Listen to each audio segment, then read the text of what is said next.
Pagi anak-anak, jumpa lagi dengan Bu Titi dalam pembelajaran fisika. Kali ini kita akan membahas momen inersia.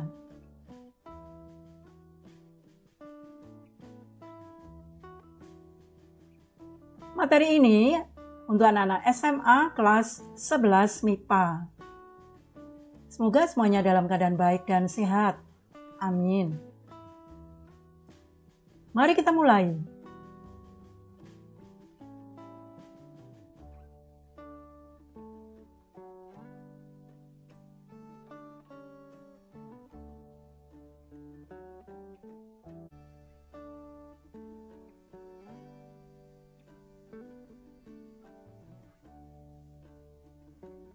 Apa yang dimaksud dengan momen inersia?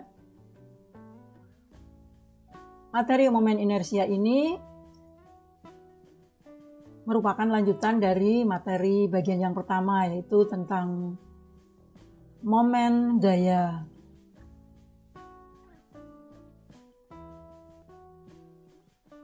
Jadi masih termasuk di dalam bab pertama, yaitu tentang gerak rotasi. Coba ikatkan benang dengan sebuah benda yang masanya lebih berat dari benang. Misalnya kamu mengikatkan batu kecil dengan benang ya, kemudian putar. Dan tangan kamu menjadi poros putarnya. Ini tidak ada gambarnya ya, kalian bisa lakukan sendiri. Jadi ikatkan batu kecil pada benang, lalu putar. Putarnya adalah secara horizontal ya. Nah, benda yang bermassa M tersebut akan bergerak melingkar dengan kecepatan linier.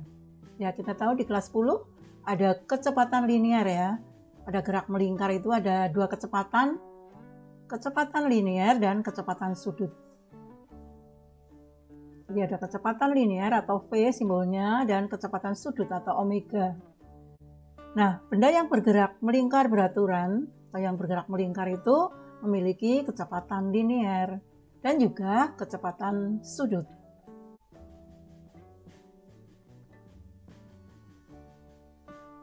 Benda tersebut akan memiliki energi kinetik berupa eka rotasi yang nilainya adalah setengah mv kuadrat dengan V adalah kecepatan linier gerak melingkar atau V adalah R kali omega. Nah, ini sudah pernah dibahas di kelas 10 dulu, Pak. Hubungan antara besaran-besaran pada gerak melingkar. Ini ada V, kecepatan linier, R itu jari-jari, omega adalah kecepatan sudutnya. Sehingga persamaan tersebut dapat ditulis eka rotasi adalah setengah mv kuadrat. Eka rotasinya setengah M. Nah, P-nya adalah R kali omega ini di sini. Hingga eka rotasi adalah setengah M. Ini dikeluarkan kurungnya R pangkat 2, M pangkat 2. Jadi setengah M R kuadrat. Ini kali omega kuadrat.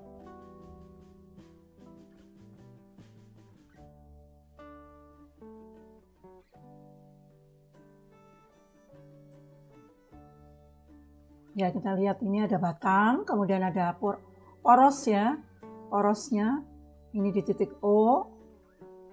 Lalu ada partikel di sini, massanya M. Partikelnya ini bergerak. Ini sesuai dengan tanda panah dan memiliki kecepatan linier ke sana. Nah, kecepatan sudutnya juga ini ke sana. Dan ini adalah R-nya. Ini adalah gerakan seperti tadi kalian mengikatkan batu dengan benang kemudian diputar.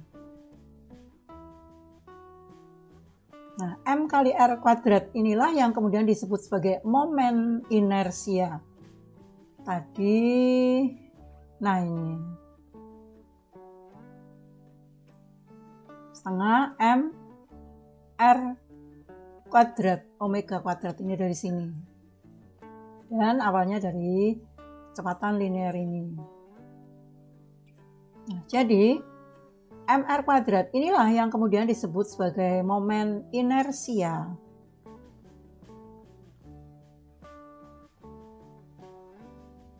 Momen inersia simbolnya I besar merupakan kemampuan benda pada gerak rotasi dalam mempertahankan kecepatan sudut rotasinya. Secara matematis, momen inersia merupakan hasil kali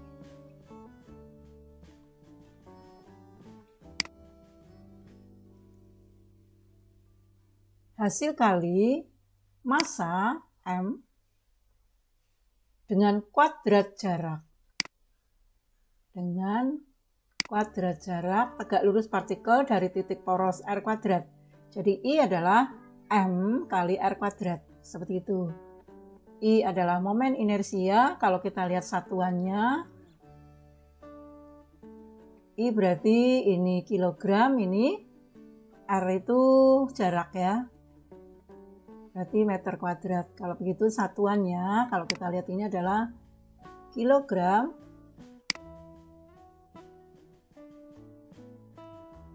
Kilogram itu M-nya, lalu di sini R ini adalah jarak, sehingga ini satuannya adalah kilogram meter kuadrat. Ini adalah satuan dari momen inersia. Momen inersia pada benda dengan partikel yang tidak teratur atau tersebar, ini tidak kontinu.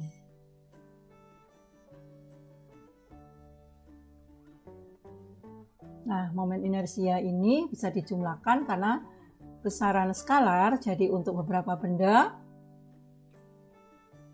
ini merupakan sigma MI RI kuadrat.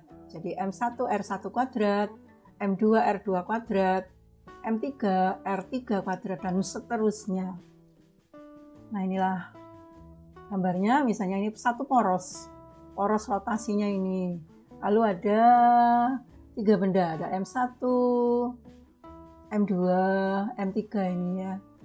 Nah, porosnya ini, yang dimaksud dengan jarak, ini R1 adalah jarak dari M1 ke porosnya, jarak tegak lurus. Dengan demikian R2 ini dari M2 ke porosnya. R3 dari M3 ke porosnya.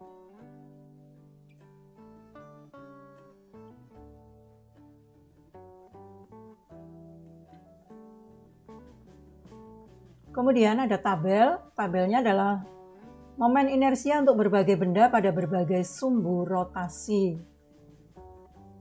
Yang pertama di sini kulit silinder terhadap sumbu yang lewat pusat silinder. Ini I-nya adalah mr kuadrat. Ini silindernya. Kulit silinder ini berarti silinder tapi hanya luarnya kulitnya saja, tidak berisi, tidak pejal berarti. Nah, ini ada R-nya, lalu ini tengahnya sumbunya. Nah, I-nya adalah M kali R kuadrat. M ini masanya ini. Massa dari kulit silindernya. Jadi mr kuadrat. Biasanya di dalam soal sudah ada, tapi kita juga kadang ya harus hafal sedikit-sedikit ya. Nah, yang kedua kulit silinder yang panjangnya L.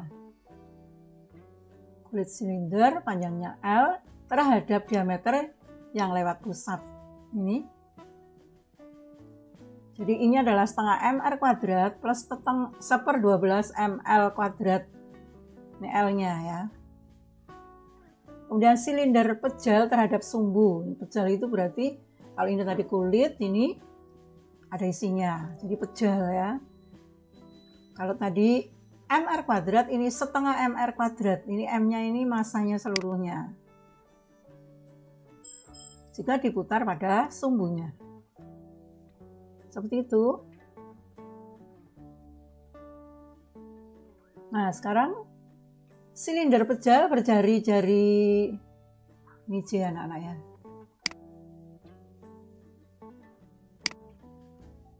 R panjangnya L terhadap diameter yang melalui pusat. Ya, ini panjangnya L. Ya. 1/4 mr kuadrat plus 1/12 ml kuadrat. Ini L-nya ini di sini. Lalu batang, nah ini sering ya. batang tipis terhadap garis tegak lurus melalui salah satu ujungnya. Ini batang, kemudian porosnya ini di ujungnya, di pinggirnya ini. Boleh di kanan, mungkin di sini. Ya. Nah, I-nya sepertiga ml kuadrat. Ini massa batangnya, lalu ini L-nya, panjangnya. Sepertiga ml kuadrat jika porosnya adalah pada ujungnya.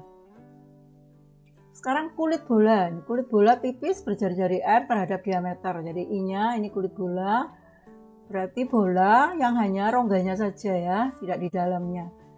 Jadi 2/3 mr kuadrat. M itu massanya.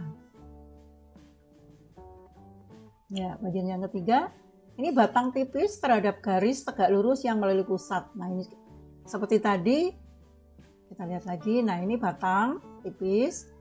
Panjangnya L ya, massanya M, tetapi porosnya di ujungnya. Nah, sekarang di tengahnya, tengah-tengah ini, kurang tengah-tengah anak-anak. Jadi I-nya adalah 1/12 mr kuadrat. R itu ya L-nya ini ya, maksudnya. Kalau di pinggir tadi, 1/3 ml kuadrat. Kalau di tengah, 1/12 ml kuadrat atau R itu sama ini ya. Sama. Ini L-nya. Oleh L atau R di sini.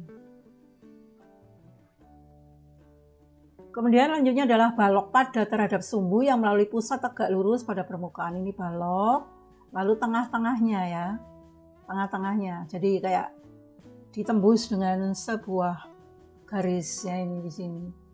Ini panjang lebarnya dari balok itu. Ini A, ini B-nya. Sehingga I-nya, momen inersianya M/12 dalam kurung A kuadrat plus B kuadrat. Ya. Dan bola pejal, kalau tadi ada bola berongga, ini bola pejal atau kulit bola tadi ya. Bola pejal berjari R terhadap diameternya. Ini kalau pejal ya, ini M-nya. Massanya seluruhnya karena pejal. 2/5 mr kuadrat. Seperti itu anak-anak. Ini tabelnya. Nah, kita lihat contoh soalnya. Contoh 1. Silinder pejal berjari-jari 8 cm dan massanya 2 kg. Sedangkan bola pejal berjari-jari 5 cm dan massa 4 kg. Jadi ada dua benda, yang satu silinder pejal, yang kedua adalah bola pejal. Semua ada ukurannya. Jika kedua benda tadi berotasi dengan poros melalui pusatnya, maka tentukan perbandingan momen inersia silinder dan bola. Jadi ini dihitung satu persatu. Kita tahu ini massa silinder 2 kg. Ini ya. R itu jari-jari silinder, 8 cm jadikan meter. Kemudian massa bola pejal 4 kg, jari-jarinya 5 cm jadikan meter, 5 kali 10⁻⁻² 2 meter. Nah, kita hitung satu persatu, momen inersia silinder pejal adalah, tadi lihat daftarnya ya, I-nya adalah setengah mr kuadrat, setengah dari massa silindernya dan jari-jari dari silindernya, setengah mr kuadrat. Ya, ini setengah kali 2, 1. 8 kali 10⁻², ini 8 pangkat 2, 64 kali 10⁻⁴. Nah, kita lihat satuannya ya, kilogram meter pangkat 2. Sekarang pada bola. Bola ini rumusnya adalah 2/5 mr kuadrat. Jadi 2/5, massa bolanya 5, R-nya 5 kali 10⁻². Ini berarti 8/5 ya. Dicoret 5, 8 kali 5, 40 kali 10⁻⁴ kg meter pangkat 2. Nah, tinggal diperbandingkan karena pertanyaannya adalah perbandingan momen inersia silinder dan bola. Jadi di sini I untuk silinder dan I untuk bola. 64 kali 10⁻⁴ dibanding 40 kali 10⁻⁴. Ini coret saja. Ya, terus dibagi berapa ini ya? 64 dibagi 8. 8, 40 bagi 8, 5. Jadi perbandingannya adalah 8/5. Seperti itu anak-anak. Jadi kadang di dalam soal tidak diketahui. Nah, di sini kita hafalkan ya, bahwa momen inersia dari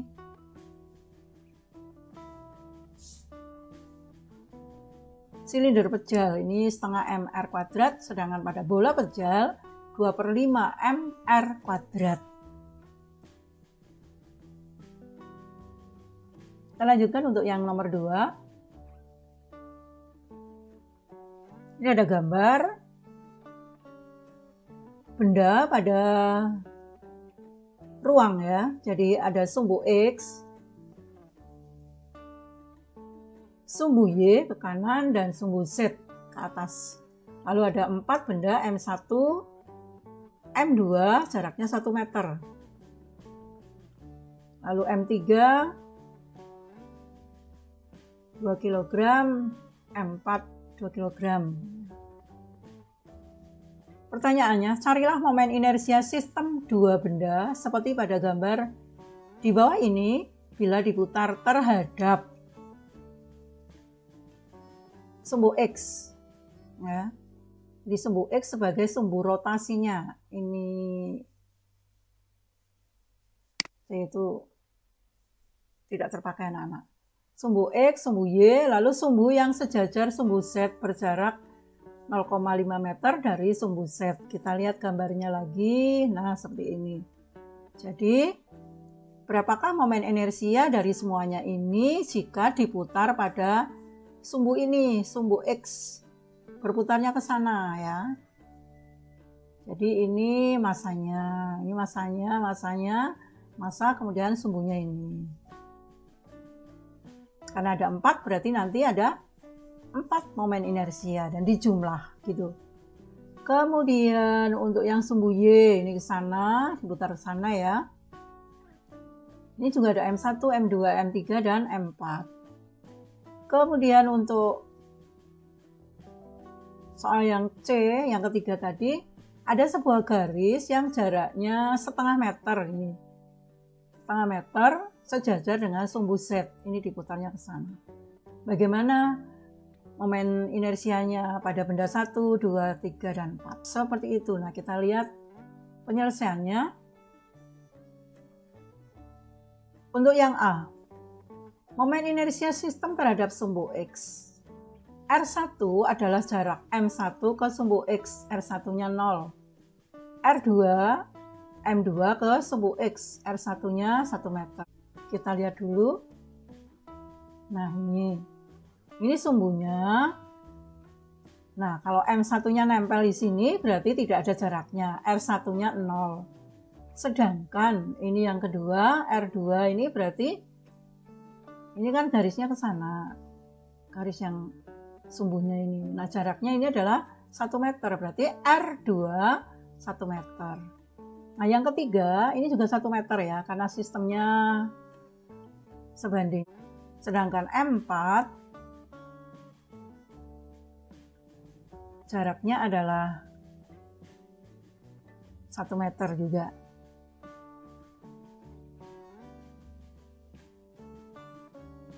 Ini karena memang jaraknya 1 meter di sini. Ini 1 meter ya, tidak usah ditulis ya. Ini 1 meter, ini 1 meter. Jadi sistemnya setimbang maksudnya. Ya, kita lihat penyelesaiannya. Dengan demikian I adalah jumlahnya M1R1 kuadrat, M2R2 kuadrat, plus M. Ini harusnya M1, ini 2 ya. 2. Ini 2. Kemudian di sini juga 3. Agak susah ini anak-anak. Ini 3. Kemudian ini 4. M4 R4 kuadrat. Ya, M1 R1 kuadrat, M2 R2 kuadrat, M3 R3 kuadrat, M4 R4 kuadrat. Ini sudah ada semuanya, jadi tinggal M1-nya tadi 3 kilo, ini 0, ini 2 kilo, 1, 3 kilo, 1, 2 kilogram, dan 0. Nah, yang 00 ini tidak usah dicari. Sekarang kita lihat ini 2 kali 1 kuadrat, 2, ini 3 kali 1, jadi 5. 5 kg meter pangkat 2.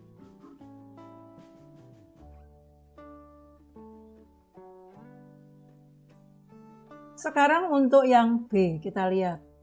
R1 adalah jarak dari M1 ke sumbu Y, R1-nya 0. R2 adalah jarak M2 ke sumbu Y, R1-nya 0. R3 1 meter, R4 1 meter. Kita lihat dulu gambarnya, kembali ke gambarnya. Sekarang sumbu Y. Nah, sumbu Y di sini. Jadi karena M1 dan M2 nempel ya pada sumbu, berarti ini R-nya 0. Sedangkan M3 dan M4 itu jaraknya adalah 1 meter. Di sini 1 meter pada sumbu Y. Sehingga R-nya R3 dan R4 adalah 1 meter. Nah, kita masukkan di sini. Mana ini tadi? Ya, jadi R1-nya 0, R2. Ini R2 anak-anak. R2, kita ganti R2. R3 1 meter, R4 1 meter. Nah, ini juga masih keliru lagi. M1 R1 kuadrat. Ini M2. M2 R2, kemudian ini M3 R3 kuadrat. Ini M4.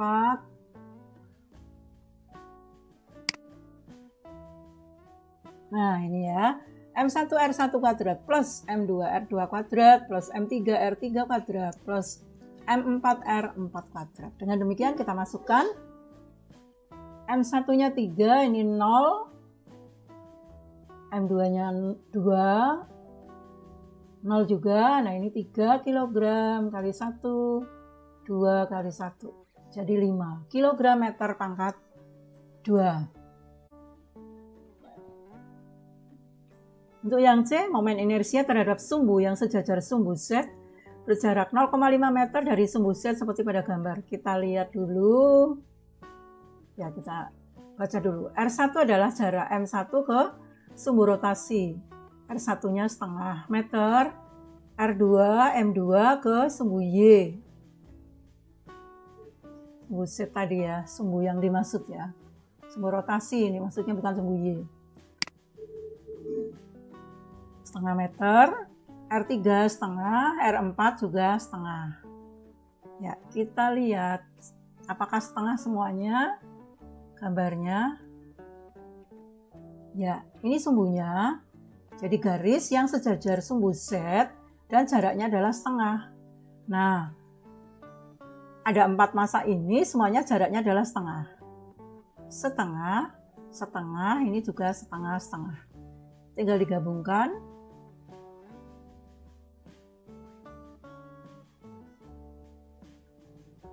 Ya, ini ya, tadi setengah semuanya.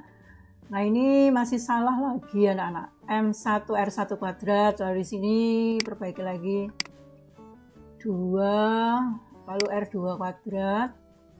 Ini juga M3 R3 kuadrat. Ini M4. R-nya 4 kuadrat. Ya, bablasan ini angka 4-nya ya. Jadi M1 R1 kuadrat, M2 R2 kuadrat, M3 R3 kuadrat, M4 R4 kuadrat. Masukkan semuanya. 3 kg kali setengah kuadrat. Ini 2 kg kali setengah kuadrat. 3 kg kali setengah kuadrat. 2 kg kali setengah kuadrat. Nah, dengan demikian 3 setengah ini berarti setengah kuadrat itu 1/4 ya. 3/4. Lalu ini 2 kali 1/4, 2/4 setengah.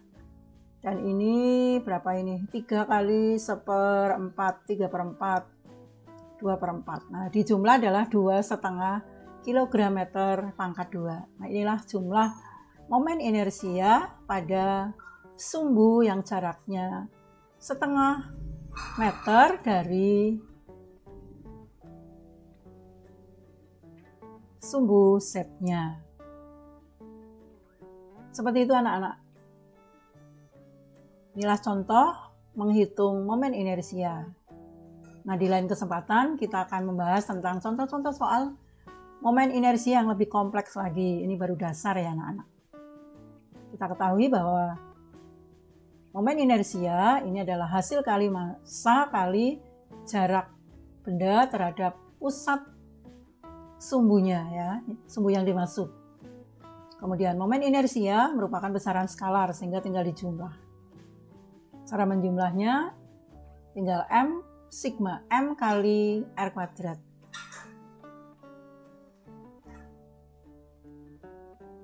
Sampai sekian pembahasan materi kali ini anak-anak. Sampai jumpa di lain kesempatan. Tetap semangat. Salam sehat-sehat selalu. Terima kasih.